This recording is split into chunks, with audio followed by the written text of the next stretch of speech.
Slime Rancher has a beautiful story. Hi friends, and welcome back to Slime Rancher. With the release of Slime Rancher 2 so recently, I think it's worth a revisit to the incredible original game to talk about its storyline and background for Bee and the Rangers of the Far Far Range. Slime Rancher's story is told via a combination of four methods. First is the semi-short animated cutscenes, which are usually triggered by option 2, which is the star mail system. Third, were left little notes by Hobson around the Far Far Range for you to find as you explore, and finally, you can meet some of the various rangers and they will tell you their stories themselves as you build up your rapport by collecting various resources for them. That means that there's a lot going on, and it's all fairly complicated, so today we're going to clarify and summarize all of that information down into some comprehensive storylines for your viewing pleasure. If you find this useful, or you just enjoy the video, consider leaving a like and subscribing to the channel. It would be much appreciated. But without further ado, here's Slime Rancher, the story explained. Slime Rancher is, at its heart, a love story told in parallels. You experience one end, while a person you've never met experiences the other. You are Beatrix LeBeau, a human from the very distant Earth who has traveled 1,000 light years to reach a new planet known as the Far Far Range. You left most of your worldly possessions and all of your friends behind in the old world to start your adventure as a Slime Rancher. Your mission, should you choose to accept it, which you do, is to farm some cute wiggly friends that you'll find here and sell their excrement for new bucks, which you learn to do quite well. Beyond these basic facts, we know surprisingly little about Beatrix. What other information we do know comes through the star mail from our close friend Casey. There is some minimal debate as to whether or not Casey and Beatrix were more than friends before Beatrix left for the Far Far Range, but whatever the case, there is no doubt that the two were exceptionally close to each other and that Casey very clearly misses Beatrix, whom they refer to as Bee. Most of the communications between Casey and Bee are talking about old memories and telling stories of what happened in their shared past while connecting it to their present. Like how Casey adopted a cactus from Bee's former garden shop, and wherever they look at it, they think of Bee out on the range. It's implied that Bee writes back to Casey with letters of their own, but we sadly never get to read those letters. What we do get are glimpses of moments in time, like the day that Bee and Casey first connected with each other. It rained so hard that the streets were flooding, and they took shelter inside a cafe with a tyrannical owner who wouldn't let them stay inside unless they ordered coffee after coffee. Or when Bee tried to take Casey hiking, but Casey had no idea that Bee's idea of fun was taking a 5+ mile hike.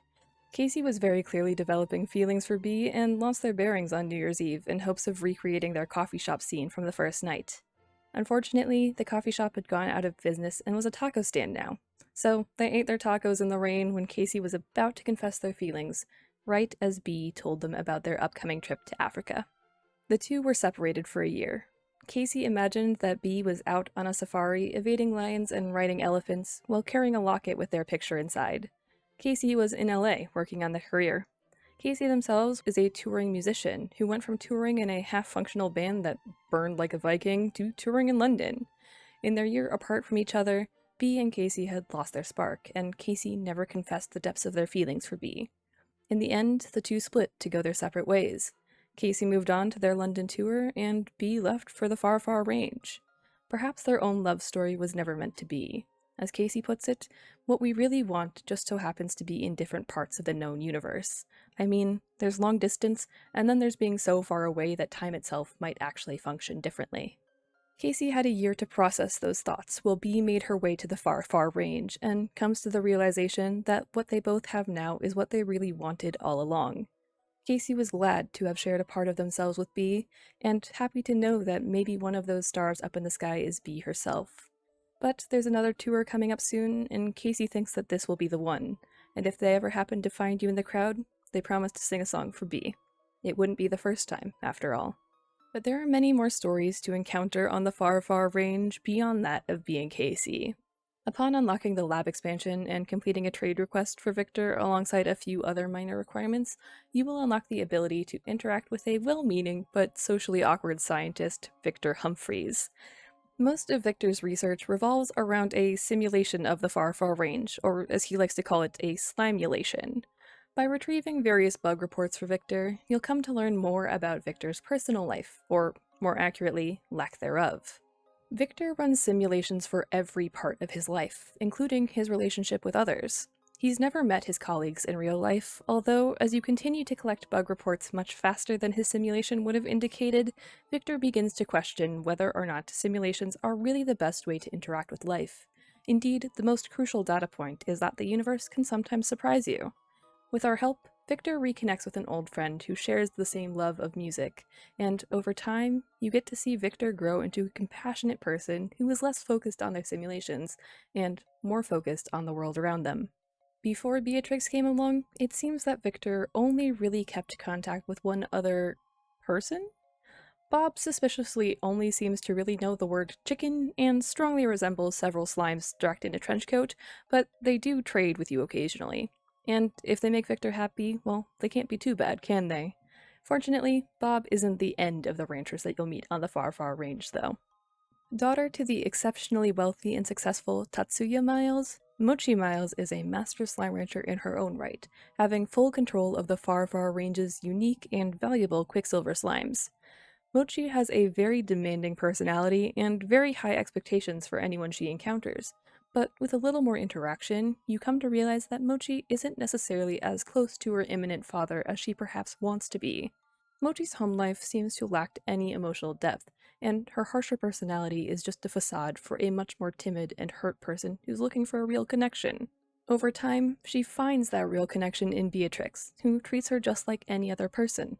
After all, it's nice to have someone to talk to who's just as talented as she is. Mochi dreams of bigger and better things than her father could ever create, and she forms a real bond with Beatrix, even promising to visit her in the future. At the end of the day, this is the start of a beautiful friendship. Ogden Oritz is probably the most jolly of the ranchers that you'll encounter on the Far Far Range, and is certainly the rancher with the highest moral compass. Ogden built his little ranch as a vacation spot to grow his own food with his own hands, and quickly became obsessed with one of the native fruits, which is the cucadoba. Back in his time on Earth, Ogden ran a company that produced synthetic foods full of chemicals, but was removed by the board of directors for his opinions that the food they sold was worthless. So instead, he stays on the Far Far Range, farming his own vegetables and making friends with Beatrix, of course. The last of the ranchers that you'll meet through the ranch exchange is the hardworking and elderly Thora West. She gives you almost no details about herself or her life, just that she'd like to welcome you to the Far Far Range. She may ask for a cup of sugar every now and then too. But Thora's most important facet story-wise is her interaction with a fellow named Hobson. The other love story told by the original Slime Rancher game comes from Hobson Twillagers, who inhabited this slice of the Far Far Range just before Beatrix did. Hobson was the adventurous type, always dreaming of something beyond the next star, which is what led him to the Far Far Range, and eventually why he would leave the ranch. Hobson has left a series of notes for you around the ranch and throughout the surrounding areas for you to hear about his own journey through life, along with some other fun facts and helpful information, like when he lost his boot off of this ledge. Hobson's story, like B's, also begins back on planet Earth. Although far less is known about his backstory, we do learn that he had a large tree in his backyard that started to die of old age. Hobson realized that if he didn't take the next step forward, he would end up like that tree, stuck in one place. He couldn't let that happen, so he bought his ticket to the Far Far Range the very next day, where he started this ranch that you now call home, and that's where he met a certain Thora West. He saw her first in the Indigo Quarry, and it changed the way he viewed the world. Quiet wasn't good enough anymore. Hobson has never been one for love before Thora. It makes you feel all achy inside, like the day after your soul's been to the gym. It realigns your thinking into something downright alien, and all of those things that you thought really mattered suddenly don't. He can't recommend it enough.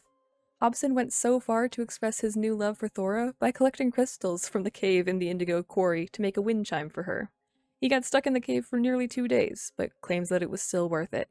Thora still probably has those wind chimes hanging from her porch, but even the adventure of falling in love couldn't satisfy Hobson's wanderlust. He knew he would eventually have to leave the ranch. Hobson's adventures up until this point had taken him all over the Far Far Range. From the desolate dry reef to the ancient ruins, the most important lesson Hobson learned was from a set of doors. You see, in life, there are often 2 doors, and no matter how hard you try, you can never go through both at the same time.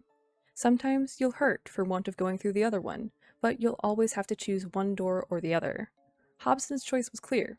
he could satisfy his wanderlust and activate the teleporter at the end of the glass desert and pursue the ultimate adventure. But Thora had claimed a piece of his heart. 2 doors, and he could only choose one. So he packed up his things, sold the ranch to Beatrix, and wandered through the far, far range one last time before approaching that glorious warp gate to the great beyond. But he didn't go. Not through space and time, anyways. Just to a little ranch somewhere else on the Slime Sea where there might be some wind chimes blowing off of a porch. Hobson chose Thora over his ultimate adventure. With that choice made, Hobson wishes Beatrix the best of luck, and reminds her to use your head, but let your heart do the thinking every once in a while. It's a very poignant story that doesn't have a right choice one way or another. Beatrix and Hobson are both happy despite having chosen opposite doors, and that's where the story of Slime Rancher ends. At least until Slime Rancher 2 is finished, that is. If you'd like to continue your adventures on the Far Far Range, you can play the early access version of the story either on PC or Xbox Series X. I personally really enjoyed the dual stories between Beatrix and Hobson, and I really hope that we get to hear more from both of them in the sequel. But anyways, I think that's it for me for now. I hope you enjoyed. Please consider leaving a like if you did, and consider subscribing if you haven't already. It really helps me out. I hope to see you all again soon, but until then, have a great day.